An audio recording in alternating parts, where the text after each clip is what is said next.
Coucou les merveilles, c'est Chloé. Je vous présente aujourd'hui un livre, le Yi-King, une initiation pratique à l'usage et à l'interprétation pour gagner en lucidité et prendre les décisions justes, édité aux éditions Eyroll de Didier Gutmann avec une préface de Cyril J.D. Javary. Je ne connais pas, donc peut-être que j'ai malheureusement mal prononcé son nom.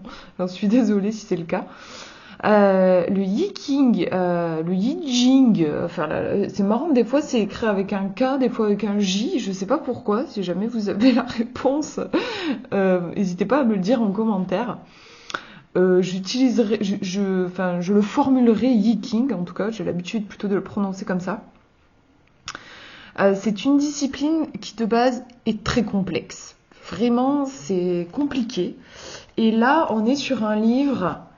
Vous voyez, il n'est pas, enfin je sais pas si on voit bien, il n'est pas énorme, il fait 190 pages, on est vraiment sur un livre qui vulgarise, qui simplifie, qui rend accessible une discipline qui est loin d'être simple à maîtriser en une semaine, j'ai envie de dire. Voilà, il faut vraiment du temps et donc voilà, je voulais déjà vous le préciser, c'est un livre que je trouve méga intéressant, moi je l'adore, il me sauve, actuellement il me sauve ce bouquin, vraiment.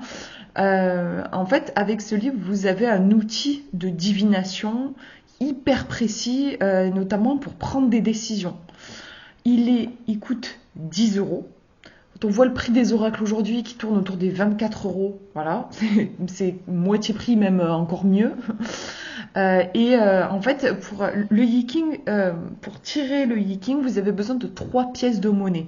Donc voilà, elles ne sont pas incluses avec le livre. Bon, 3 pièces de monnaie, c'est pas très difficile à trouver. Donc en fait, pour avoir toutes les réponses à vos questions, vous avez juste besoin de ce livre et de 3 pièces. Voilà. En plus, 3 pièces de monnaie, c'est facile à emporter discrètement dans son sac. Et le livre, comme il n'est pas très gros, donc je vous l'ai montré, il n'est pas très épais et il n'est pas immense non plus, montré par rapport à mon avant-bras. Pof. Attendez, bref, voilà. Vous voyez, mon avant-bras est un petit peu plus grand.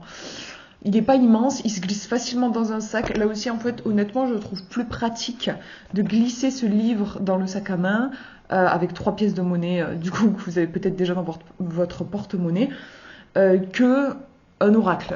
Là, j'en ai pas avec moi, mais enfin voilà, un oracle. Si par exemple j'ai le marcheur de papier, bon, en plus lui il est épais, hein, mais bref, un jeu de cartes, ça prendra toujours plus de place. Donc déjà voilà un avantage pour moi de ce système-là. Donc le Yi-King, qu'est-ce que c'est pour ceux qui ne savent pas, en fait, c'est un système. Alors on peut tout faire avec le Yi-King, on peut lire l'avenir, on peut avoir des guidances et c'est un très bon système pour prendre des décisions parce qu'il est extrêmement précis en fait. Mais de base, ce sont des textes qu'on trouve dans le livre des changements, des textes qui sont vraiment, qui sont anciens, qui sont complexes. En plus, ils sont traduits puisque le Yi-King c'est pas français de base, donc du coup. Les traductions, ça reste des traductions, donc vous avez des traductions différentes. En fonction des traductions, on va avoir une interprétation différente. Et déjà que le texte en lui-même peut être un petit peu obscur. Donc voilà, là, c'est, je trouve, vachement mis à la portée de tout le monde, aussi de notre monde actuel. C'est clair et net que ce n'est pas un livre qui vous intéressera si vous voulez étudier le Yi-King en étant au plus près des textes de la tradition, oui même, ou de la traduction initiale. Je pense que voilà, vous l'avez compris, un livre aussi, il n'est pas épais, alors que le livre des changements, c'est un gros bouquin. Donc c'est pas un livre qui vous conviendra si vous êtes dans cette optique d'étude approfondie du Yi-King. Si par contre vous cherchez un système divinatoire facile à prendre en main, que vous pouvez en fait utiliser là tout de suite, quoi. En fait, c'est un livre vraiment, il faut juste lire un petit peu l'introduction pour savoir comment on fait, mais vous pouvez prendre en main le truc en une journée, quoi, en fait. Il n'y a pas besoin d'études approfondies, je pense notamment au tarot qui demande quand même une étude approfondie aussi. Voilà, là, vous n'avez pas besoin d'étudier. Donc, vous avez un outil divinatoire facile à prendre en main qui vous donne des réponses tout de suite et que vous pouvez, voilà, vous pouvez tout mettre en application immédiatement. Si vous êtes à la recherche de quelque chose comme ça, c'est vraiment un livre que je vous conseille. Moi, en ce moment, je suis assez à la recherche de ce genre d'ouvrage, d'outils, en fait, pas seulement de livres, puisque voilà, je traverse une période sur le plan personnel qui est compliquée. Je dois prendre régulièrement des décisions qui vont être capitales, en fait, qui peuvent avoir des conséquences très importantes sur ma vie.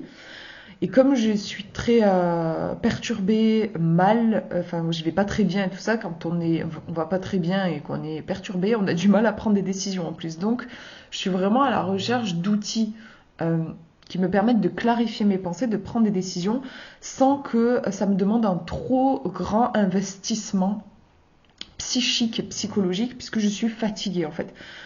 Donc honnêtement, même si j'adore le tarot et j'adore les cartes, il faut reconnaître que c'est peut-être pas l'outil divinatoire le plus rapide qui soit. Parce que les cartes, il va falloir faire un travail d'interprétation.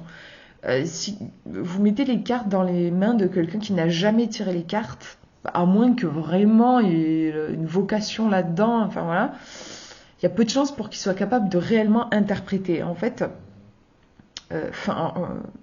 une bonne lecture de cartes, c'est 99,9% du boulot qui se fait dans l'interprétation en fait. Après, tirer la carte, tout le monde peut le faire. L'interpréter, ça par contre, c'est un art quand même, ça s'apprend. C'est pour ça qu'il y a des livres, une tonne de bouquins sur le sujet. Voilà, ça s'apprend.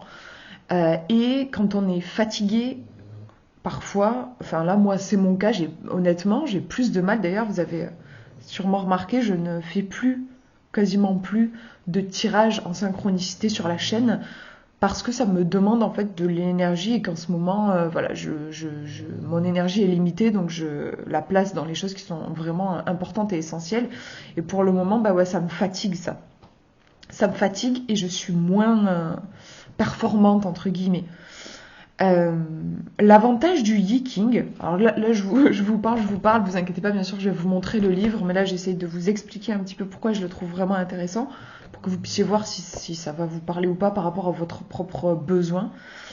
Ce qui est intéressant avec le Yi-King, c'est qu'en fait, donc ça fonctionne avec 3 pièces de monnaie, on peut faire avec des baguettes aussi. Bon, là ce qui est proposé dans ce livre, c'est avec des pièces de monnaie.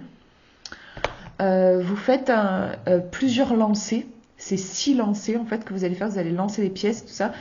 Et ces 6 lancers de pièces vont créer ce qu'on appelle un hexagramme. Et un hexagramme, c'est ça. Et si on compte, il y a 6 lignes. 1, 2, 3, 4, 5, 6. L'hexagramme, il est construit de bas en haut. Voilà, on commence là et on monte. Et ce ne sont que soit des traits continus, soit des traits, vous voyez, coupés comme ça. Les traits coupés, ça représente une énergie yin, et les traits continus, une énergie yang. Et comment construire un hexagramme, tout est expliqué dans ce livre. C'est pas compliqué du tout.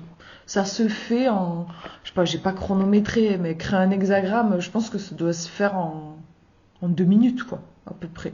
J'ai pas chronométré, mais je pense que c'est ça à peu près.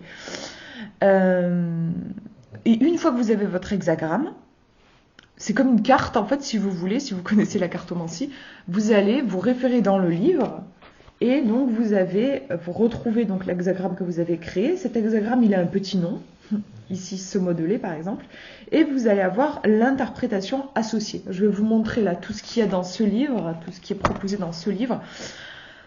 Pourquoi est-ce que je trouve que c'est plus simple que la cartomancie ? Parce qu'en cartomancie, en fait, il y a l'illustration, vous avez l'illustration de la carte qui va qui va avoir son rôle à jouer, en fait, et qui peut être interprétée de 1001 façons différentes, vraiment. De toute façon, on le voit, vous mettez une personne face à, par exemple, à un tableau, voilà, dans un musée, vous le mettez face à un tableau, une personne va y voir quelque chose, une autre personne va y voir totalement autre chose. C'est ce qu'on appelle en fait de la projection inconsciente. Inconsciemment, on va projeter notre inconscient, et c'est aussi ce qui est utilisé en fait en cartomancie on va utiliser justement les informations qui sont dans notre inconscient, qui ressortent à travers la lecture de la carte. Tout ça, vous voyez, quand je le dis, si on ne connaît pas le principe, c'est un petit peu compliqué ce truc. En effet, ça demande une petite gymnastique cérébrale. Et aussi, la gymnastique cérébrale, et là où c'est pas évident, c'est de faire attention au mental et de savoir faire la différence entre quand c'est notre mental qui est en train de parler, c'est-à-dire que vous êtes en train d'interpréter la carte comme vous voudriez l'interpréter et non pas comme elle est en train de vous parler. Ça aussi, un dessin, en fait, on peut le faire parler un petit peu comme on veut. Je sais pas, moi par exemple, si je tire une carte qui représente des vacances, une image de vacances, je peux l'interpréter comme « Ok, j'ai besoin de vacances », mais je peux aussi l'interpréter comme en fait, je me fais un peu chier dans ma vie, j'en ai un petit peu marre, j'ai l'impression que ma vie n'a pas de sens, j'ai pas le sentiment de contribuer, j'ai le sentiment que c'est comme si j'étais tout le temps allongée sur ma serviette à la plage, et en réalité, mon mal-être vient du fait que j'aimerais sentir que je peux contribuer.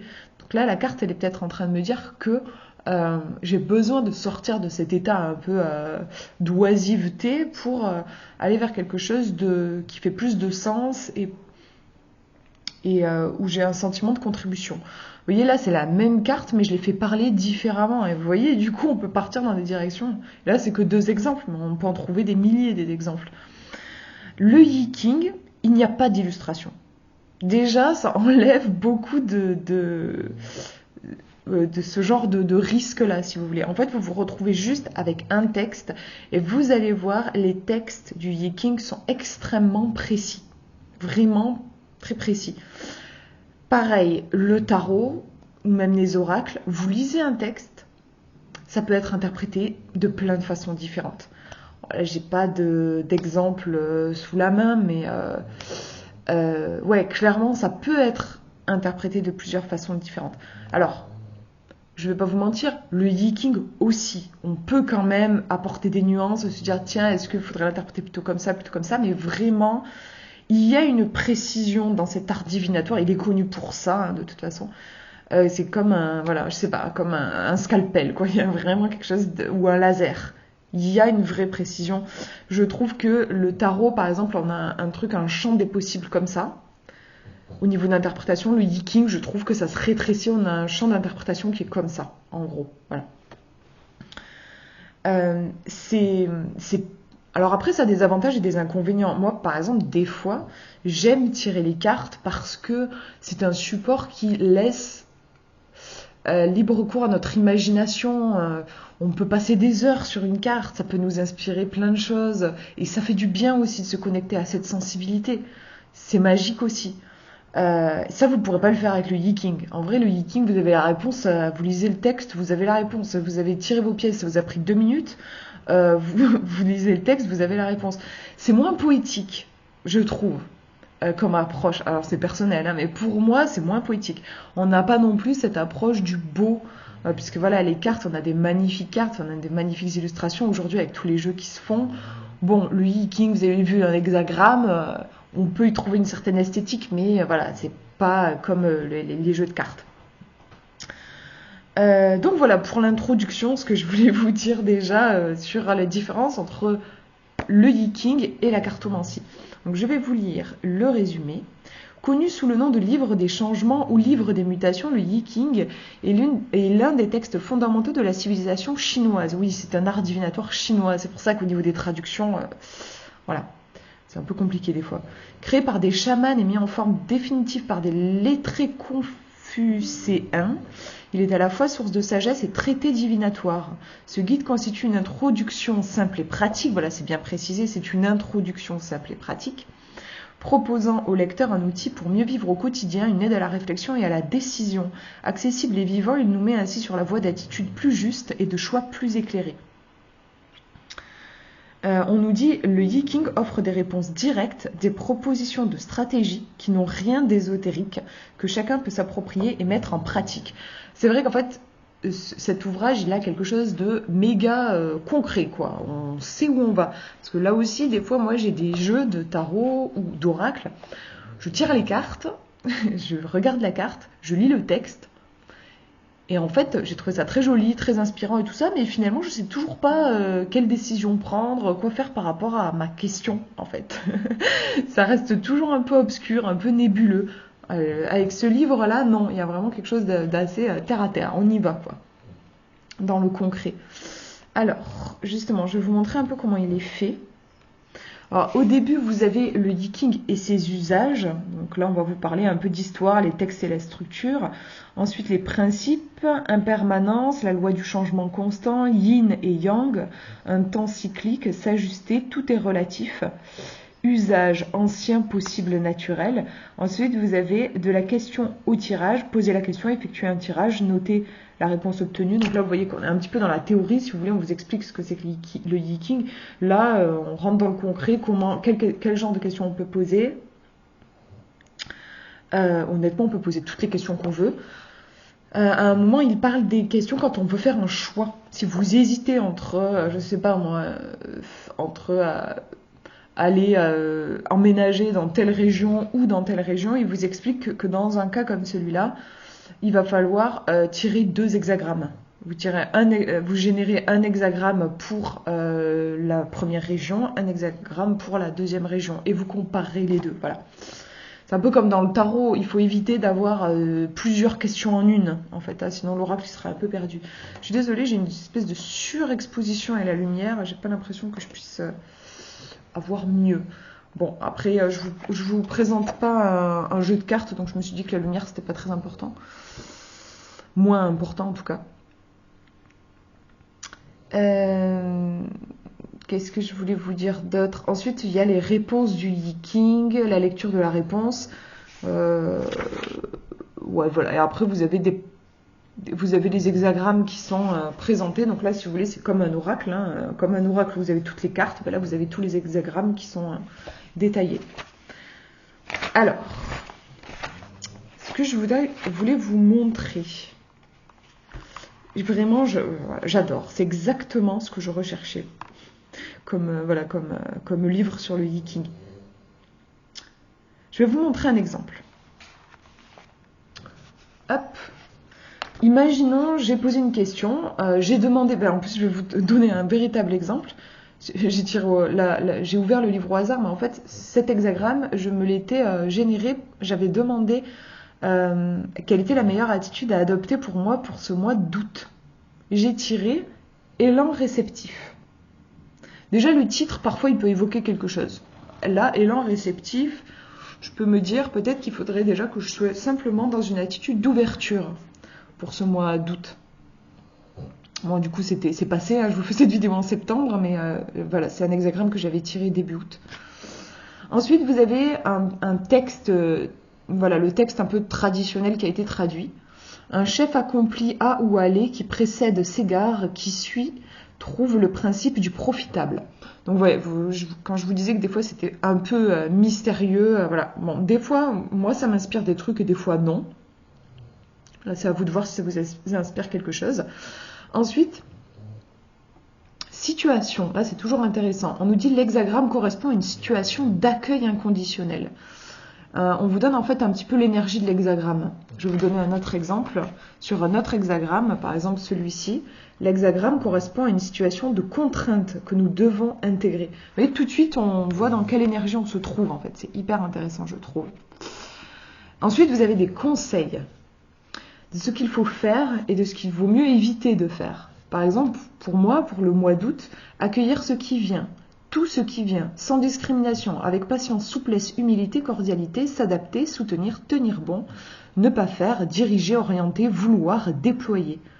Donc c'est une attitude en fait très yin qui m'était demandée, très réceptive pour ce mois d'août. Plutôt que de vouloir faire des choses, peut-être qu'on m'a invité plutôt à être, plutôt qu'à faire. Alors là c'est hyper intéressant, enfin moi j'adore, parce que vous allez avoir plusieurs angles de vue par rapport à l'hexagramme proposé. Et l'auteur vous fait tout le travail, parce que en fait normalement avec le Yiking, vous générez un hexagramme, mais je vous ai dit c'est un truc assez complexe. En fait, à partir de cet hexagramme, on peut trouver d'autres hexagrammes qui vont nous donner d'autres informations. Là, en fait, il nous fait déjà une partie du travail. Vous n'avez pas besoin de faire de bidouiller votre hexagramme avec les règles et tout ça qui sont proposées dans d'autres livres. Ici, il fait le travail pour vous. Il vous donne l'hexagramme opposé.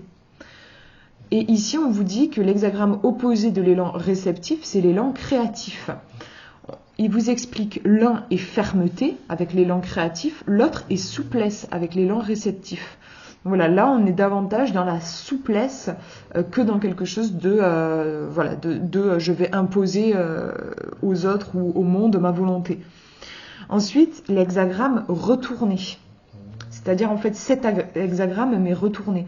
Là aussi, pas besoin de bidouiller les traits pour savoir quel est l'hexagramme retourné, il vous le dit. Comme tous les hexagrammes construits de façon symétrique, l'élan réceptif est lui-même son propre retourné. Effectivement, si on est obligé, on a toujours les mêmes traits qui sortent, donc ce sera toujours le même. Le cousin, le puits, lui aussi correspond à une énergie très yin, soucieuse des conditions de l'échange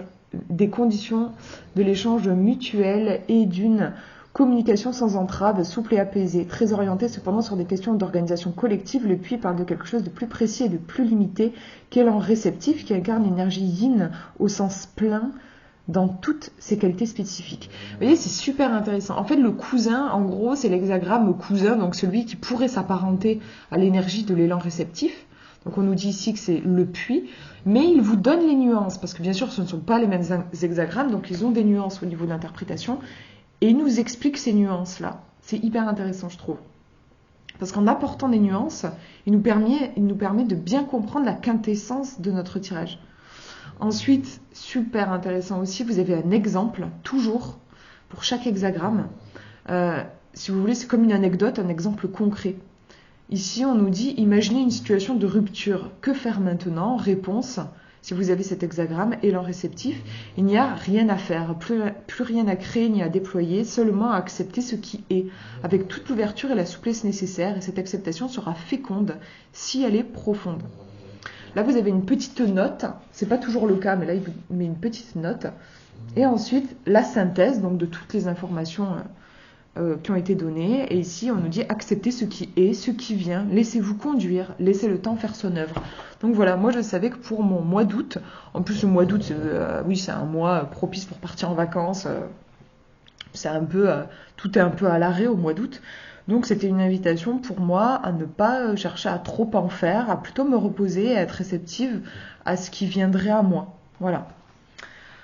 Donc vous avez ça pour tous les hexagrammes. Je vous en montre un autre. Ici, embellir, l'hexagramme, hop, et vous voyez, on retrouve la situation, les conseils, l'hexagramme opposé, donc l'opposé de embellir, le retourné, le cousin, l'exemple, donc la mise en situation, et la synthèse. Vous voyez ici, ne brusquez rien, ne tranchez pas, prenez soin, ça, voilà.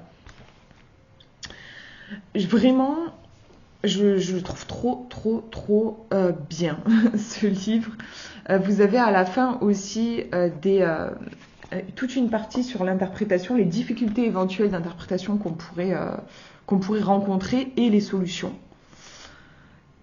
Je trouve qu'il est très complet, complet. Comme on nous dit, hein, c'est une introduction au Yi-King, mais je le trouve... Ah là là, j'ai plus le mot. J'avais le mot qui m'était venu, il est parti. En fait, je trouve qu'il fait bien son taf, qui est de vulgariser, comme je vous disais, un outil divinatoire extrêmement complexe. Il le fait vraiment bien en nous tenant par la main, en nous expliquant tout ce qu'il y a autour du Yi-King aussi, c'est-à-dire la façon de poser la question, quand on peut rencontrer des difficultés d'interprétation et tout ça. Je trouve vraiment que voilà, il fait vraiment bien son taf. Moi, du coup, ça fait à peu près un mois que je l'utilise. J'ai été toujours bluffée, impressionnée par les réponses. Il nous explique du coup que en fait votre hexagramme, donc quand vous générez votre hexagramme, parfois on peut avoir un hexagramme, je crois qu'on appelle ça un hexagramme dérivé. Donc vous vous retrouvez avec deux hexagrammes. Tout ça c'est expliqué dans le livre. Parfois vous en avez un, vous posez une question, vous avez un hexagramme et parfois deux. Et quand vous en avez deux, en fait, les deux vont venir se compléter. Et souvent, le deuxième hexagramme, ça va être la suite du premier, l'évolution de la situation. Et c'est très, très parlant. Je vais vous donner un exemple.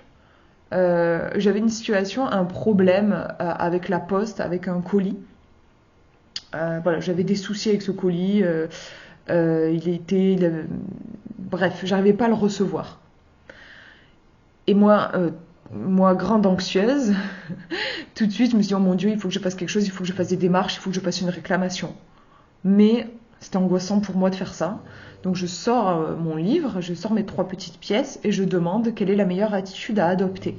Il y a 2 hexagrammes qui sortent, c'est-à-dire un normal et un dérivé du premier. Le premier hexagramme s'appelait le jeune fou. Le titre est assez évocateur. Ça parlait d'une énergie un peu folle, enfin pas folle, mais le jeune fou, en fait, c'est un peu l'énergie des vallées dans le tarot, quoi. C'est une énergie très jeune, une énergie très impulsive, qui veut bien faire, mais qui peut être un petit peu maladroite et un peu trop, quoi. Genre vraiment, je démarre au quart de tour, quoi. Et le deuxième hexagramme, bah, il s'appelait patience. Vous voyez, quand on met les 2 ensemble, c'était hyper clair. Ça me disait, genre là, ok, Chloé, t'es un peu paniquée, tout de suite, tu veux réagir, passer à l'action, mais en réalité, patience, les choses vont se débloquer d'elles-mêmes. Du coup, j'ai attendu, et 3 jours après, effectivement, en fait, il y avait eu un souci, mais le colis a fini par arriver chez moi. Ça m'a évité, vous voyez, grâce au Yiking, ça m'a évité, on va dire, des démarches qui auraient été anxiogènes pour moi et qui en plus n'auraient pas été nécessaires.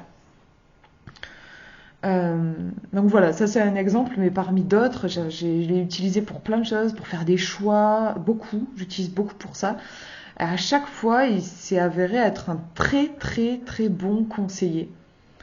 Et toujours juste, tout ce que j'ai vu, c'est vérifié. Enfin voilà, comme je vous disais, cet exemple-là où je voyais qu'en fait il fallait que je fasse preuve de patience et qu'a priori ça allait se régler tout seul, sans que j'ai besoin de passer à l'action, et c'est ce qui s'est produit.